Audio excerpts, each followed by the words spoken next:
Every moment, every second of life is a blessing. It all depends on where you want to sit. If you want control, if you want to be comfortable, if you want to protect yourself, if you want to get what it is that you have decided that you want to get, and you want to avoid that which you decided you need to avoid, life is threatening, life is scary, life is wrought with pitfalls and potential problems. And you end up the very same mind that created all those wants, all those preferences, and all those concepts and views. That very good friend of yours, that mind, then creates hell for you. That's the favor. It says, thank you for listening to me, that this is what you want and this is what you don't want, and this is what you need and this is what you don't need. Now that you've agreed with me, let's worry. Let's worry that we get them. Let's worry that we don't get them. Let's worry that this goes right. Let's worry that that goes wrong. And that's exactly what happens. If you buy in to the part of your mind that is convincing you that you know what's good for you, that you know what will get you into a state that you want to be in, the very act of buying that preference will cause you to worry, will cause you to fear, will cause you to go through mental perturbations that just won't leave you alone. They just start and they go on in the morning, and they go on during the day, and they go on when you're alone, and they go on when you're interacting with people, and you'll go through your day looking to see if you can make happen what you want and whether the events that are happening are in line with what you want. It's always judging based on that which you want against what you don't want, and your whole life becomes one of anxiety. You don't know it because very few people ever get outside of that. They consider that normal. This is just normal to be neurotic. What you have to put that in deference to is go deep in meditation and then come out and walk around when you're at peace. Meet people, see situations, and so on, and you realize that you have set for yourself the things that you think you need, and that drives your mind crazy. Just to want something drives your mind crazy. So basically, if you set aside what you like against what you dislike. Now, from a Western point of view, you look at me and you say, what, are you crazy? Of course I set aside what I like from what I dislike. I don't know anyone that doesn't. I mean, that's what you do in life. You set aside what you like from what you dislike. I dare you to take a look and see what the effect is of setting aside what you like from what you dislike. You think that the reason that likes are a problem, even when you get spiritual, you think, well, the reason that likes are a problem is because if you don't get them, then you get all anguished and problematic and bothered and so on. So I understand. So really I'm not going to be too involved in it. What you don't understand is just the very act of setting aside what you like against what you dislike, forget getting it or not getting it, causes the mind to be incessantly active. It thinks about it all the time. It's constantly thinking about, well, how do I get this? What do I do? If you meet, let's say you decide you want to get married. Very simple one. Take an example. I want to get married. Well, what's wrong with that? Nothing. People want to get married. I understand. All right? I want to get married. We'll start with that one. Then I'll go a little further with you. All right? So all of a sudden, the simple thought, I want to get married, but of course you don't have anybody. You're not even dating anybody. All right? But that doesn't seem like that should be so problematic. Okay? You're just kind of setting aside a little preference. You know, I'd prefer to be married than to not be married. Big deal. Okay? Watch. You're walking down the street and somebody comes up and says hello. Some guy. And I'm telling you, immediately, the mind starts. Well, what's he like? He's not bad, he's pretty good looking, and so on. And you start to check him out. Or the other way around, check her out, whatever the heck it is going on. Don't tell me people don't do that, all right? You are judging based upon your preference system. The thing that you're meeting in this world is going through that filter. And then if all of a sudden you kind of do that thing inside your mind, you were happy before you saw the person's coming, you weren't even thinking about the marriage thing, then all of a sudden this person comes, oh, hi, I haven't seen you for many years, you know? Oh, your mind starts going, and it immediately starts thinking about what you like against what you dislike. I dare you to watch. That's what it does. It either you like it or you dislike it, and it starts doing that gig. And you get a little bit out there inside your own head, well, he's not bad, and maybe it's possible, and it's kind of like this, and, yeah, he's working, it's a nice thing, I like guys at work, and blah, blah. And all of a sudden, some girl comes running up and hugs him and says, oh, George, where you been? I've been waiting for you, come on, we have to go register for our wedding or something, right? And all of a sudden, he goes, the heart goes, just the wind. Like, do you understand there was nothing happening? There was nothing happening. The person you knew walked up on the street and said hello. But you did all of this inside of you, didn't you? There was no reality to it. And it was all because of setting aside what you like against what you dislike. Do you hear me? And no matter what it is, decide, be married and decide you want to have a baby. Just decide. Oh, don't tell anybody. All right? Just decide. Hey, it's time we should have a child. I want to have a child. I won't go into the details of what that will do to your life, what that will do to your marriage life, what that will do to every single thing that goes on in your life. If you have that, the minute it enters your head, everything changes. Everything has a different meaning than it had before. And you can't enjoy different situations because they're not an end in and of themselves. They're a means to the end. That's what happens the moment you set aside what you like against what you dislike. And I'm not talking about getting hung up on it and being neurotic about it. Just having a preference within your head makes happen what I just said. From that moment forward, every single thing you do passes through the filter of what you set up inside your mind, of what you like against what you dislike. And so it either creates fear, or it creates desire, or it creates anxiety, or it creates thought patterns, but all sorts of stuff goes on inside your head because you set aside these preferences. Again, you have to be able to compare that with what it is like for that not to be going on. What it's like to be able to meet somebody and let them be what they are in and of themselves. What it's like to be able to have complete experiences. Each experience stands alone. It is complete within itself. That is the comparative life I want you to see. So for example, you're married and your husband or wife come home and you feel this great joy. It wasn't, did they bring flowers? It wasn't, are we going to have a baby? It wasn't this, that, any kind of thing. It was just the act in and of itself was sufficiently uplifting. Then the next act happens, and the next act happens, and the next act happens. And each one in itself is sufficient. So you're sitting there and, you cook dinner for your wife. She's out working, and you went around and played and cooked this dinner. All right? Now I'm telling you, that act is very different than you have in your head that you want to talk about, isn't it time to have the baby talk? See, men do it too. All right? Isn't it time to have the baby talk? And you're kind of softening it up that you went and made dinner tonight while she was working or something like that. While you're cooking that dinner, when she is coming home, when you are serving that dinner, it is a totally different experience if you cook that dinner for the purpose of cooking that dinner. And there was no other motive, there was no other thing going on. It was an experience that was complete within itself. There's nothing that can go wrong with that experience. I told you, I started by saying every single moment of life is an experience that is complete and whole and worth living. It's a miracle. It's an opportunity for tremendous excitement and growth. Every single moment, and I'm not exaggerating, every moment. The reason that doesn't happen, the reason that the only moments that are Kodak moments are the actual wedding, the birth of the baby, the vacation in Rome, is because your mind did that to you. You will notice that all the moments that are Kodak moments are ones that you had predetermined beforehand would be Kodak moments. You said that this is something worth having happen. This is something I want. This is something that will make me happy. Therefore, when it actually happened, you wanted to memorize it, memorialize it, and save it because it seemed like an important experience. What was it like up to that point? You worried, you anguished all the way up to the wedding. Will it go well? What's going to happen? Will the people show up? Is it going to rain if I have it outside? Will the cake be right? Will this happen? Will that happen? All the different anguishes and anxieties. Most people, you want to know why they take so many pictures at a wedding? Because most people don't go to their own weddings. It's probably the least experienced moments in your life because you made such a thing out of it that you're scared to death.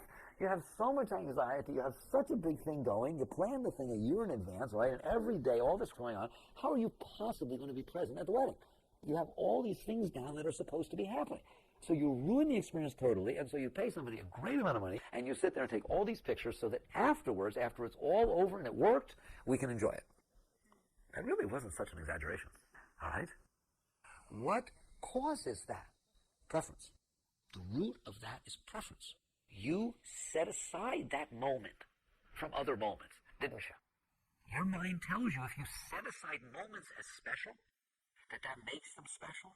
If you set aside moments as special, it destroys every other moment. It's that simple. So you get to where you catch on with this. You watch this. How many special moments end up being special and happening? Look at them, really, in your life so far. You can count them on one hand. Okay? There's things that you wanted to memorialize. How many moments did you miss? How many moments are there in a day? How many experiences do you consider like really important and meaningful and so on? How many moments have there been? Because every moment is an experience. And it is because what you're doing is setting aside what you like from what you dislike. And then you're aiming all the power of the mind to have or to not have. And therefore the mind interprets every other thing in relationship to that. So that those moments aren't just about when they happen, they're about the whole time that they're not happening. You know, the ultimate example is a kid that has to go in and get a shot. Now listen, even when you're older, no one likes shots. But the kid anguishes about this for weeks in advance. He caught on and he's going to have to go in and get this booster shot or something, all right? And so for weeks, it's like he's weird and he's crying and he's carrying it on and he misses school and a thing and he throws his food and he's fighting with everybody. It's a real flaming mess. You get there to the thing and you go in. I mean, the shot takes how long? Wait, how long does it sting for? Yeah. It's done? Yeah, it's done. All right? But that's just round 2. Booster shots have 5 rounds. Well, when do I need the next one? 2 months from now. So for the next 2 months, you're going to do it again. You're going to think about it. You're going to anguish. So you're going to suffer. To one degree or another, you're going to suffer for this entire period in order for what? For something at last you can even feel for 3 seconds? But down just a few seconds? Would you please explain that to me? Right? Same thing with your wedding.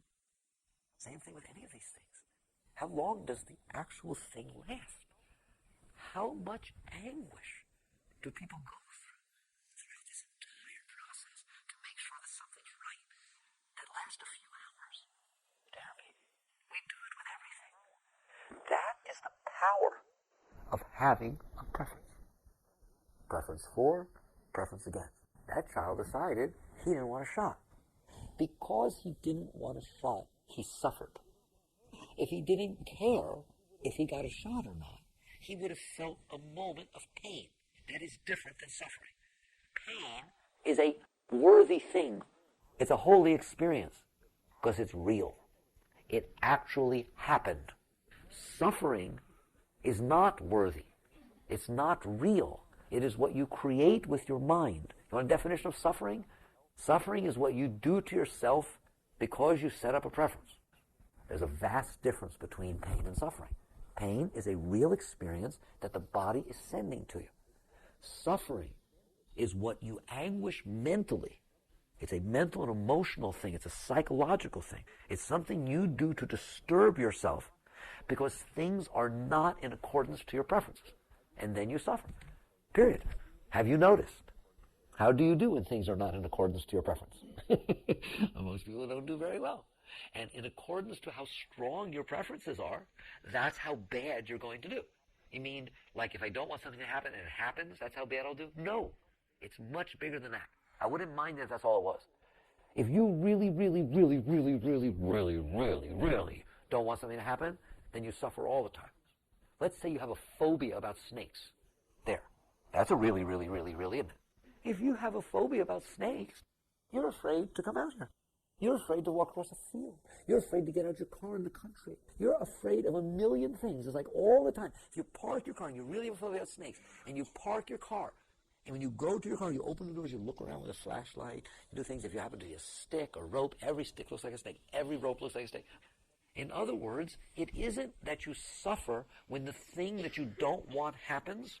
You suffer because you don't want it, even if it doesn't happen. Who notices that? Let's get something a little closer to home because most of you don't have phobias about snakes. Let's start with something you do have a phobia about. Let's say you're afraid that people won't like you. Anybody relate to that? Say you're afraid that people will reject you. You're afraid that you'll say something stupid when you're amongst other people. Let's say you're afraid that people won't like you, that you won't be accepted. Anybody have that? Anybody got it to the point of phobia? You want to know what? That one, everyone has to the point of phobia, therefore it's considered normal. He has a situation where he don't want people to not like him. He don't want to feel rejected. He doesn't want any of this stuff going on. Okay? So all of a sudden he's sitting there in presence, and there's a group of people around, and he says something wrong. He gives his opinion. And somebody turns around and says, what, are you crazy? Didn't you read the thing in the paper yesterday? There's no puzzle. It said right there that wasn't happening. Now that's what you don't want, isn't it? Okay, it was like, whoa, I better get the New York Times Daily or something. You go back, you go, which paper? It's like, it's a big thing to people to be wrong in public like that, and say things like that. Or somebody turns around, you mind your own business, you're walking down the hall of your high school, and all of a sudden everybody's laughing because somebody posted a kick me sign on your butt or something, all right? And you turn around and you say, oh, God, it's like, oh, those are fun times. Those are the moments you savor, and like to remember and take home. Those are the ones you put in the album. Okay, that could happen. We tell these stories. If I stopped, each of you would have a story, something. Probably that was a little strong for you. That probably never really happened to you, where everybody laughed and pointed at a stupid thing. But other things happened, okay? However, because you don't want that to happen, tell me how much that preoccupies your mind. How much, when you stand in the presence of people that aren't laughing, do you not want them to laugh?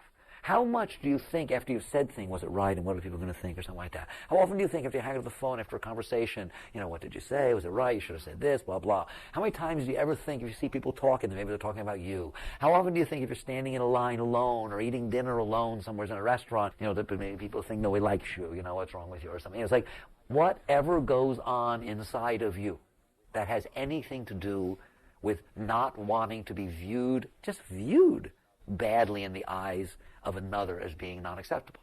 That ever go on? That's just like the snake. They're not rejecting you, yet it occupies that much of your time. How often before you put your clothes on? How often before anything that you worry about all this stuff about what people think of you? Just because you don't want to feel rejected. You don't want to go through your body. You're going to put all these deodorants on your body, 8 billion things. You got to wear just the right clothes. You got to, if you park your car a little diagonally, oh my God, what will people think? People get pretty interesting about the whole thing. All right? If your house has any peeling paint, what will they think? If the lawn has weeds. People get weird. They get way out there, don't they? That is suffering. In relationship to not having that go on, that is suffering. What if the alternative to all of that is to feel peace? Is to just be in the presence of people and just enjoy being in the presence of people? You can get to that state. What is causing all of this suffering and all of this neurosis? Preference. That's the root of the whole thing. It is because you don't want to feel rejection that you have to have your whole life filled with the thought of rejection. It is because you don't want to see a snake that you have to fill your whole life with snakes. So the very thing that you set aside that either you like or that you set aside that you don't like, your thinking is what makes your life happy. If you don't have to have what you don't want, or if you get what you want, you'll be a happy person. No. To set aside what you like from what you dislike already makes you unhappy. It already does it. It is guaranteed. I don't have to curse you, don't worry. I'm just pointing it out to you. I didn't make it happen. You are causing your suffering. You are causing your anxiety. You are causing your anguish because you are setting aside what you like against what you dislike. Now, is it possible to actually live a life without doing that? The answer is yes. Yes, it is possible to live a life without doing that. How? Find your contentment and your joy in the moment, in the actual experience that's taking place now. Let that be whole and complete. If you meet somebody and you like them, and you go to a park together or do something, you just happen to interact for one reason or another, and you enjoyed the interaction, then enjoy the interaction. Let that be a thing in and of itself. Don't put in your mind, I hope we get to do this again.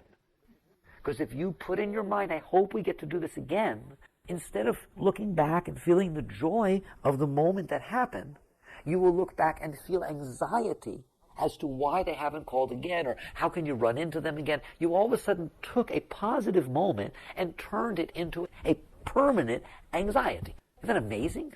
And it all happened in the very act of setting aside what you like from what you dislike. Either one. It doesn't matter. They're the same. Just say, I want something to happen. Just say, I don't want something to happen. And you are going to suffer. You're going to ruin your life. Now you say, well, that's pretty strong. No, it isn't strong. Your life is a beautiful thing. Every moment is a beautiful experience. Every moment is an opportunity to explore the experiences of life and to explore yourself. Because every experience of life brings up a different part of you, doesn't it? Have you noticed? Like every minute, there's something different going on inside.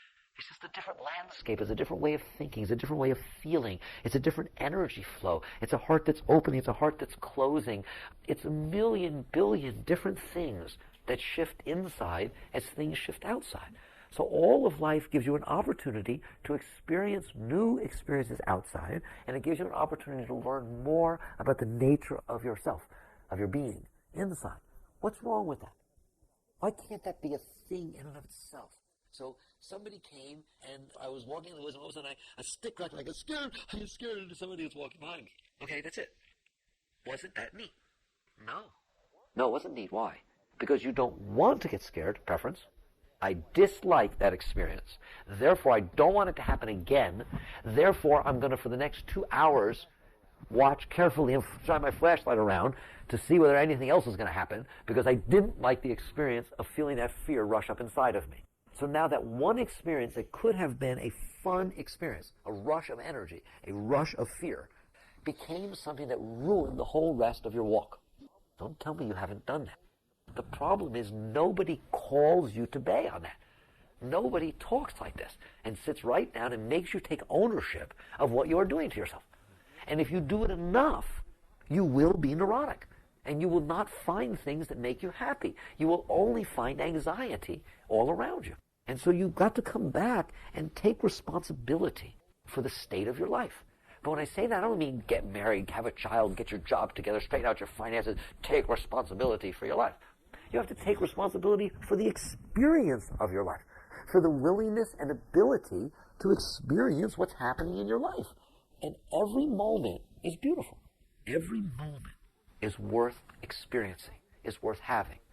They are not preliminary moments that lead up to something you want, and they are not preliminary moments that are heading toward someplace you don't want to go. But that's how you live. And I'm telling you, those in-between moments get filled with the fact that you haven't gotten yet what you want, therefore you may not get it, i.e. anxiety, or get filled with the possibility that you might indeed be heading, this might be a precursor toward heading toward what you don't want, and you know you don't want it, therefore fear and anxiety. So in both directions, you become filled with fear and anxiety. Fear that you won't get what you want, fear that you will get what you don't want. How do you break that? Stop setting aside what you like from what you dislike. Go to the root of the problem. The way you do that is to focus yourself in the moment. If an experience happens and it causes a shift in your energy inside, immediately say to yourself, good, good.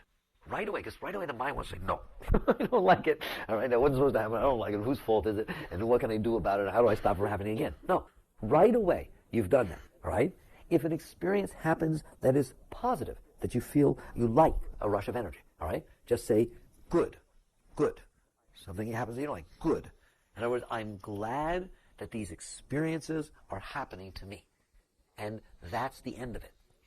I enjoy the experiences that are happening to me. I enjoy the experience of happiness. I enjoy the experience of sadness. I enjoy the experience of beauty. I enjoy the experience of repulsion. I enjoy the experience of pleasure. I enjoy the experience of pain. Whatever it is that is happening naturally, that comes up inside of me, good, good, thank you. Every single experience is the same. They are all experiences. They are, in the vernacular, what happened next. Right? The whole universe has been passing through time and space. This is what happened next.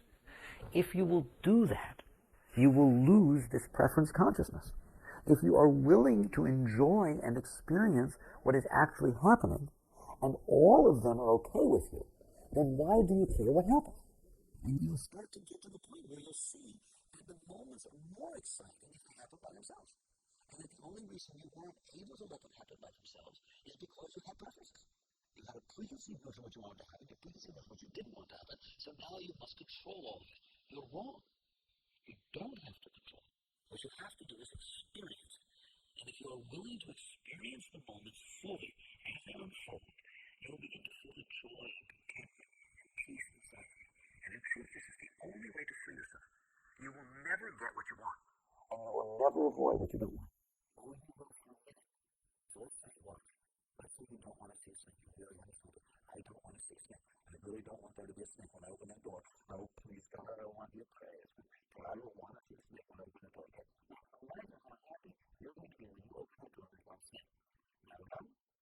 No more stuff about snakes. It's over. Give me a break. The very fact that you would be that way about not wanting to see a snake means it will last for 1/1000th of a second. That you open the door, there's not a snake. Well, at least it's not there. Maybe it went further in the house. So you're not going to get away from it, are you? So this is the pain you create for yourself. The more you want something or don't want something, the more it possesses every moment of your life. And therefore it can't be satisfied. Because it's never over. It's never over. The only way it will be over is when it leaves the mind. But it won't leave the mind just because an experience happened or didn't happen. Okay? I don't want to be hit. I don't want anybody hitting me. I'm scared to death. I don't want anybody hitting me. So you go into a situation with some gruff people. Oh, I hope they don't hit me. They didn't hit you. Okay, now we're all through with not wanting to be hit. There's nothing going on in your mind about hitting. What are you, crazy? Now you go back and tell them, oh my God, it looked like they were going to hit me. It's like all you talk about, it's all you do. The mind is causing all of this trouble. The world is not causing this trouble.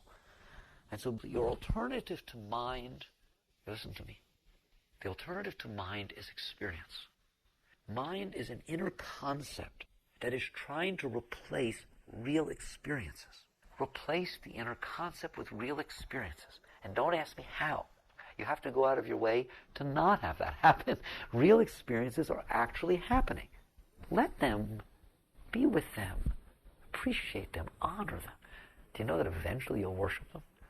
They will move you so deeply that the very experiences that you used to avoid or cling to or do things with, the very fact that they come and go by themselves is like unbelievable. It moves you so deeply as they're passing by.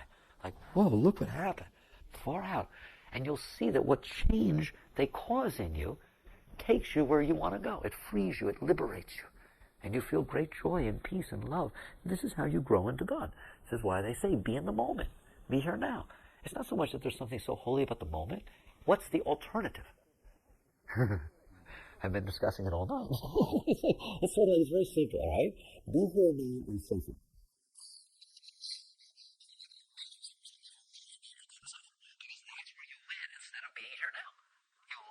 Experience and went where?